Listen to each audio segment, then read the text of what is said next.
For ACUsports.com, I'm Austin Gwin, talking football here at ACU Media Day. To my right is senior linebacker Jesse Harper, and to my left, the head coach, Ken Collums. Jesse, we'll start with you. Saturday's loss, probably one of the uglier losses this year. You came within a couple of yards of winning that game against Incarnate Word. You end up losing 34-31. That's 2 games in a row where you were right there, right at the end, and just couldn't make it happen. You sat out the second half with an injury. Do you remember much from the game? Not too much. It was a pretty bad concussion, and we call it friendly fires when you accidentally bump heads with one of your teammates. And unfortunately, I didn't hurt Justin Stevens as well, so yeah. I'm happy about that. Well, that's very unselfish of you. What are your chances of playing next week? It's your final game against Prairie View A&M. You think you'll be ready? As long as I don't rush back. I mean, if I don't have any symptoms this week, then I should be ready to go on Saturday. But, it's something you have to be very careful about. Concussions are very serious, so we'll see what happens. Good answer, Coach. I'm sure you like that. You have your last game, whether you play or not, is this coming Saturday against Prairie View A&M. You transferred here before your junior year from community college, so you've played here for 2 years. You're starting middle linebacker this year. What has this ACU football experience been like for you? It's been pretty crazy. I mean, especially this year, just knowing that there's no postseason, there's no bowl games. You have to definitely be a role model for the younger kids and make sure you stay focused, and that's what us seniors have been really trying to do. And I know this is my last game, and I'm really excited that I chose to come to ACU, and I want to make sure that we go out with a victory and just make sure we make some positive memories. Right. And you're the Mike linebacker on this linebacking core. You mentioned some of the younger guys. After this game coming next year, you're losing you. Thor Warner's going to be gone. What do you see from this linebacking core in the future? They're still very young. Luckily, there will be Blake Rudd will still be here. Right. Justin Stevens will be here, and those are just the brains of the operation. They know not only what the D-line's supposed to do, but the safeties as well. And I'm just really excited because this defense has so much potential next year. I mean, our DBs are crazy. Tyler Chapa, Keith Barnett, Lint. There's so many. Yeah. There's a lot more athletes on here than. So you're leaving the defense in good hands. Oh, absolutely. They'll be fine next year. All right. Good luck Saturday. Thank you. Coach, we'll talk to you. Your second straight tough loss there to a team that you saw for the second time. They always say it's hard to beat the same team twice in a year. What did you see from that game on Saturday against Incarnate Word? Well, any loss is disappointing, but when you beat a team by 34 and then the second time you play them you can't beat them by 1, it's disturbing. It's disappointing to everybody involved.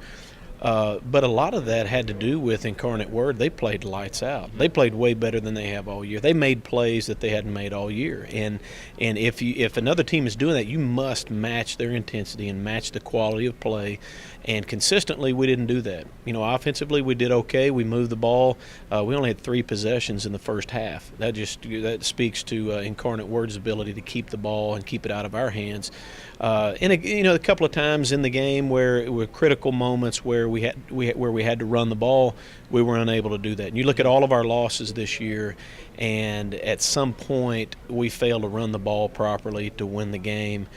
So then that's frustrating. And their offense did a great job of keeping the ball, of protecting the ball, and keeping the chains moving against our defense. But you look at our last 4 losses; they've come down to the wire. I mean, it's crazy. People get their money's worth. They may not leave happy, just like the head ball coach here, but our guys compete. We're going to fight as long as we're within 7 points. Hey, all bets are off. You better hold on because we might win the game. And we had a touchdown call back there on the last drive, and which was a little disappointing because it wasn't that clear cut of a holding call, and but we still had a chance to win the game.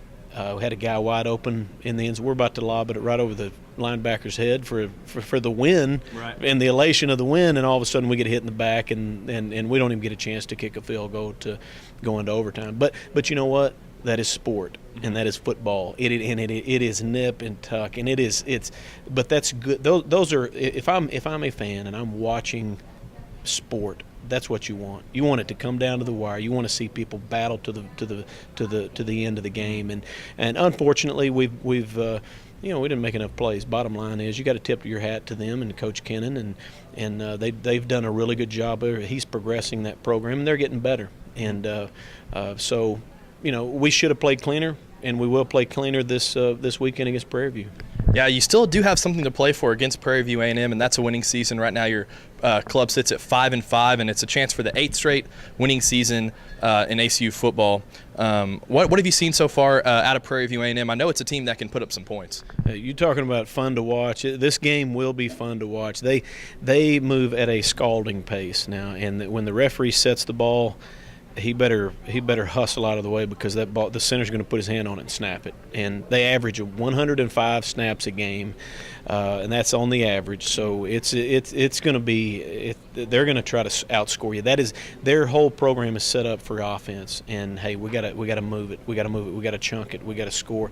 And our defense has got to get some stops. And if they do that, and the team goes 3 and out, if you're moving at that pace and you go 3 and out, we may get plenty of possessions on offense, and which will make for an interesting game. Yeah, absolutely. That game will be 1 o'clock at Prairie View A&M on Saturday. For the senior Jesse Harper and the old ball coach Ken Collums, I'm Austin Gwin for ACUSports.com.